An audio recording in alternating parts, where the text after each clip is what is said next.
자, 제6절 증인신문 감정 검증입니다. 그 중에서 첫 번째 오늘 배울 것은 증인신문인데 아주 중요합니다. 무조건 시험 문제라고 보시면 됩니다. 자, 보죠. 자, 증인신문이라고 하는 것은 증인에 대한 증거조사를 말합니다. 형소법은 증인에게 여러 가지 의무를 부과하고 있는데 그 의무를 불이행하게 되면 불이익을 받습니다. 직간접의 강제를 가하고 있다는 점에서 이 증인신문은 어디까지나 강제처분의 성질을 띈다는 것을 알아두시고, 자, 그러면 증인이 뭔지 볼게요. 자, 보시면 법원 또는 법관에 대해서 자기가 과거에 경험한 사실입니다. 경험한 사실을 진술하는 제3자를 말합니다. 자, 구별 개념. 참고인이 증인이죠, 증인. 그렇죠? 참고인이 이제 수사기관 앞에 가면 참고인이 되고, 공소가 제기되며 법정에 나오게 되면 이 사람이 이제 증인이 되는 겁니다. 이 참고인과 증인 비교는 형소법 1 교재의 그 도표 자세히 설명해 놨어요. 거기 참조하시면 되고요. 읽어볼게요. 자, 증인은 이 법관 앞에서 진술한다는 점에서 수사기관에 대해서 진술하는 참고인과 구별된다. 그렇죠? 참고인은 이제 참고인 조사를 하게 되고 그 의무수사이기 때문에 어떤 의무도 부담하지 않고 어떤 제재도 따르지 않습니다. 반면에 증인신문은 강제처분이고 여러 가지 의무를 부담하게 되고 그 의무를 따르지 않았을 때 일정한 제재를 받게 되는 거죠. 자, 그런 점에서 차이가 있고요. 자, 감정인은 전문 지식, 그렇죠? 전문 지식을 가진 사람을 말합니다. 감정 증인은 특별한 지식과 경험에 의해서 지득하게 된 과거의 사실을 진술하는 자를 말하는데 이 감정 증인도 어디까지나 증인입니다. 그래서 증인이기 때문에 증인에 관련된 규정이 적용되죠. 그 규정이 여기 나와 있습니다. 특별한 지식에 의해서 알게 된 과거의 사실을 신문하는 경우에 이 감정의 이때는 요 감정 규정에 의하지 않고요. 감정 규정이 아니라 요 증인 신문 요 규정에 따라서 일 처리하면 되는 겁니다. 자, 그래서 증인과 감정인의 비교를 한번 볼게요. 둘 다 제3자로서 인적 증거가 되죠. 선서 의무 있고요. 선서 전에 위증의 별을 경고하면 되고요. 일당 여비 받습니다. 기피제도 없습니다. 그리고 참여권이라든지 증언 거부권 등이 인정되고요. 증인은요, 목격자 등이잖아요. 이 사람은 대체성이 안 됩니다. 소환 불응할 때 구인 가능하고요. 보수 등을 받을 수 없고 선서를 하죠. 선서를 하는데 약간의 특별 규정이 있을 때는 예외가 되는데 일단 선서 의무가 있습니다. 감정인은 누구라고 보면 되는 거예요? 의사라고 생각하시면 됩니다. 의사는 널리고 널렸잖아요. 그래서 이제 대처성이 있고요. 대처성이 있기 때문에 그 사람 안 나오면 다른 사람 부르면 됩니다. 그래서 구인이 불가능하죠. 일정한 보수를 받고요. 반드시 선서를 요합니다. 자, 증인 적격입니다. 이 적격이란 말이 참 많이 나오는데 형법에서도 많이 나오죠. 자격을 말합니다. 이퀄 자격. 증인이 될 수 있는 자격을 증인 적격이라 합니다. 자, 증인 적격이 있어야 증인 신문을 할 수가 있고 적격이 없는 자의 증언은 증거 능력이 없습니다. 형소법도 법률에 다른 규정이 없다면 누구든지 증인으로 신문할 수가 있기 때문에 원칙적으로 누구에게나 증인 적격이 인정되죠. 근데 여기서 법률에 다른 규정이라고 써놨잖아요. 그치? 이 규정이 바로 밑에 나와 있습니다. 공무상 비밀 관련된 공무원 등이 여기 속합니다. 다시 올라가서 누구에게나 증인 적격이 인정되기 때문에 책임 무능력자, 어린아이 등등도 모두 증인 자격이 인정되죠. 자, 147조입니다. 공무원이었던 자가 직무상 알게 된 사실에 관해서 비밀에 속한 사항임을 신고한 때에는 그 소속 공무소, 감독, 관공서에 승낙 없이는 증인 신문하지 못한다. 승낙이 있어야 증인 신문이 가능하다는 얘기입니다. 이 공무원에는요 밑에 있는 법관, 검사 이런 사람들도 다 공무원들이잖아요. 이잖아요. 이런 사람들을 뺀 나머지 사람들을 말하기 때문에 보통 이제 일반직 공무원 생각하시면 됩니다. 자, 그 소속 공무서나 당의 감독 관공서는 국가의 중대한 이익을 해치는 경우를 제외하고는 승낙을 거부하지 못한다. 즉, 국가의 중대한 이익을 해칠 때에는 거부할 수 있다는 거죠. 근데 이것이 좀 막연하지 않나요? 그치? 예전에 뭐 뉴스에도 좀 나왔던 거예요.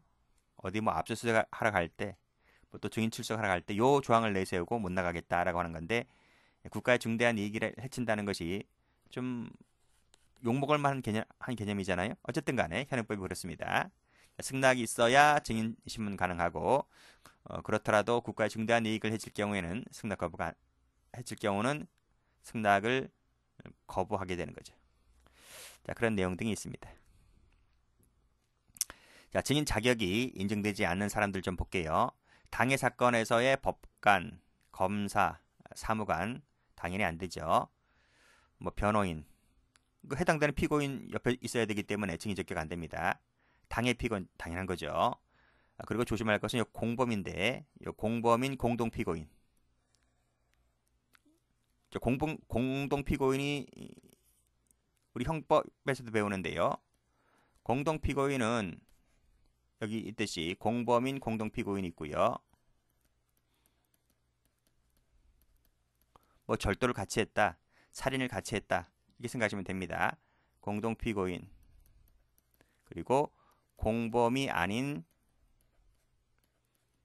공동 피고인이 있습니다.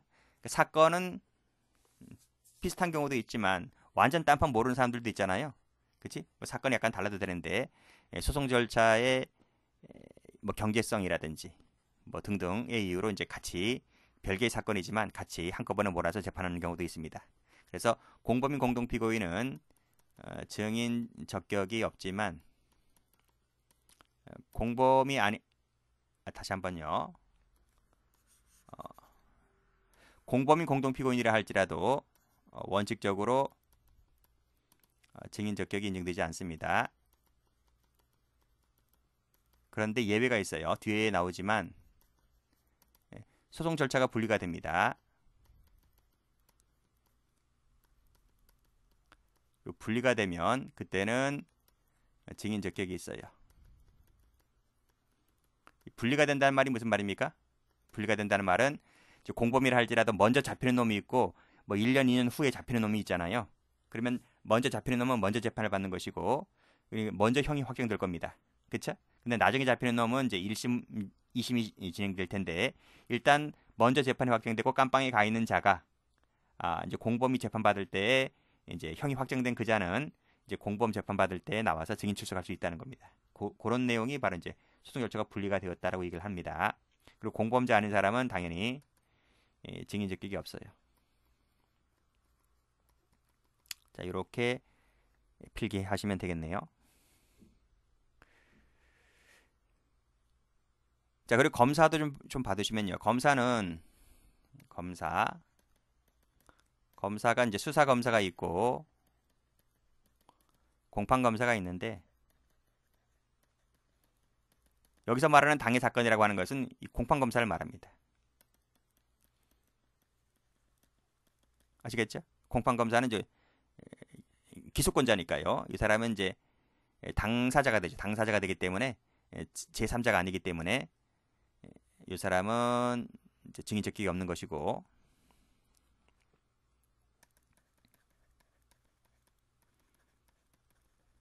그 이유가 뭐다?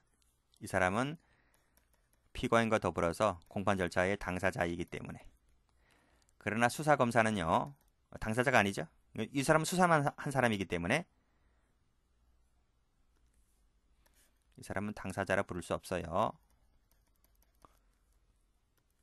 그래서 이 사람은 증인 적격이 있는 거죠. 그렇죠? 경찰이 지금요. 지금 대부분의 수사는 경찰이 하기 때문에 경찰도 이쪽에 속할 수가 있겠죠? 수사관에 들어오잖아요. 그래서 경찰관도 증인 적격이 있는 거죠.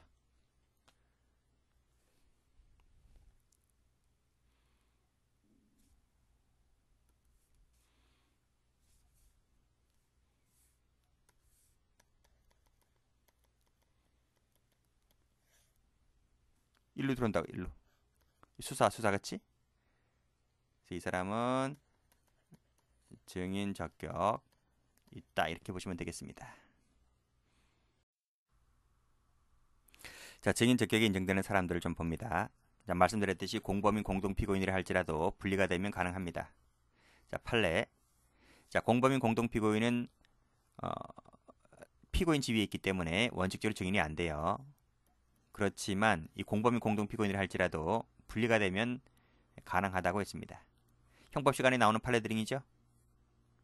자, 공동피고인으로 재판 받던 중에 이것이 분리가 되지 않았다 그랬죠.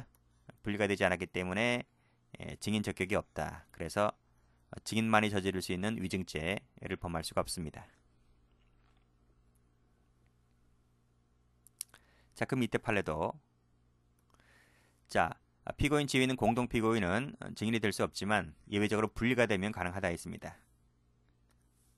그리고 이것은 대항범이라도 다르지 않다. 대항범이라도 마찬가지다, 이런 말입니다. 대항범이라고 하는 것은 우리 형법 배우신 분들은 당연히 알겠지만 여기 증례와 수례가 필요적 공범이죠. 필요적 공범 중에 대항범이죠. 이 대항범은 필요적 공범 중에 하나입니다. 그러니까 형법 배우신 분들은 적지 마시고 형법 배우지 않으신 분들 필요적 공범이라는 게 있어요. 이것이 이제 집합범, 대항범이 있는데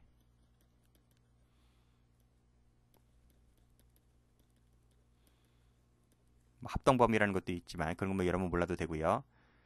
이 대항범이라고 하는 것은 이 하나의 목표가 있어요.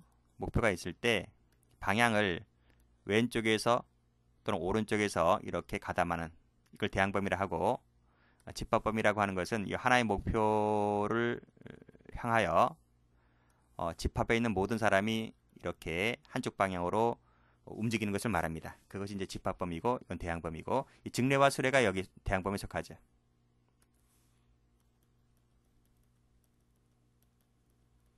자, 함께 재판받는다 그랬죠? 자, 그런데 변론이 분리됐다는 겁니다. 분리가 됐기 때문에 그때는 이제 증인으로 가담이 가능한 거예요. 자, 그런 내용입니다. 자, 증인이 가능하다는 겁니다. 그런데 뭐 여기까지만 보시면 되는 겁니다. 근데 이 증인이 증언 거부권을 고지받아야 되는데 고지받지 못했다는 거죠. 그랬다면 이제 설령 거짓 진술에 이르게 된 경우인데 이때는 이 자체가 증언 거부권 고지받지 못한 자체가 이제 문제가 있는 부분이기 때문에 거짓 진술했다 하더라도 위증죄가 안 된다, 이런 얘기입니다. 이 판례가 말해주고 있는 것은 뭐다? 불가되었을 때 증인이 된다, 이런 것만 알아두시면 되는 거예요. 굳이 이게 중요한 게 아니고. 자, 됐습니다. 자, 공범이 아닌 공동피고인 가능하다 했죠? 완전 다른 사람입니다. 그냥 우연한 기회에 판사가 뭐 바쁘니까 우리 한꺼번에 재판합시다, 이렇게 몰고 간 거예요. 그래서 완전히 딴 사람들이기 때문에 얼굴도 모르는 사람들입니다. 같이 재판받고 있지만 별개의 범죄 사건들로 기소되어서 병합심리된 사람들일 뿐인 겁니다. 그럴 때에는 증인 지위에 있을 수가 있다 하는 거죠. 여기도 마찬가지죠. 다른 사건입니다. 다른 사건. 절도범과 작물범이라고 돼 있는데, 작물범은 뭐죠? 사후정범이잖아요. 사후정범. 다른 사건입니다. 어쨌든 간에 증인 지위에 있다 할 것이다. 자, 됐고, 그리고 말씀드렸듯이 요 수사검사 말씀드렸죠. 그리고 이제 경찰관, 수사경찰관이죠. 그리고 이제 수사검사 밑에 있는 주사, 이런 사람들은 공소유지 과정이 하지 않았기 때문에 이 사람들도 이제 증인으로 법정에 나올 수 있는 겁니다. 여기 사법경찰관 사무자 취급이라고 했는데 이건 누굽니까? 사법경찰리죠.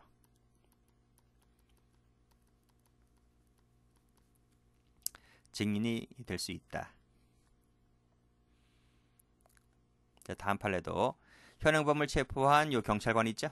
경찰관, 사법경찰관이죠. 이 사람도 이제 증거 능력이 있다. 목격자의 진술과 다름이 없기 때문에 이 사람은 증인이 될 수 있어서 법정에 나와서 한 얘기는 증거 능력이 있다고 봤습니다. 자, 수사 담당 경찰 공무원 나와 있죠? 이 사람 증인 지위에 있다는 거죠. 그렇죠? 여기도 마찬가지죠. 경찰 공무원에 대한 증인 직격 인정이 바로 피고인에 대한 증인 직격 인정으로 귀결된다고 볼 아무런 근거가 없고, 경찰 공무원의 증인 직격 인정과 피고인 진술 사이의 침해에서의 어떤 연관성을 인정할 만한 사정도 없다. 그런 이런 내용도 한번 나온 적이 있어요. 나온 적이 있는데 이게 워낙 많이 나왔죠. 요거 경찰 공무원도 증인이 될 수 있다는 부분, 이거 좀 봐두시면 되겠고, 형소법 이래서도 많이 나오면 그쪽에서 더 많이 나옵니다. 여기보다는요. 그런 내용들.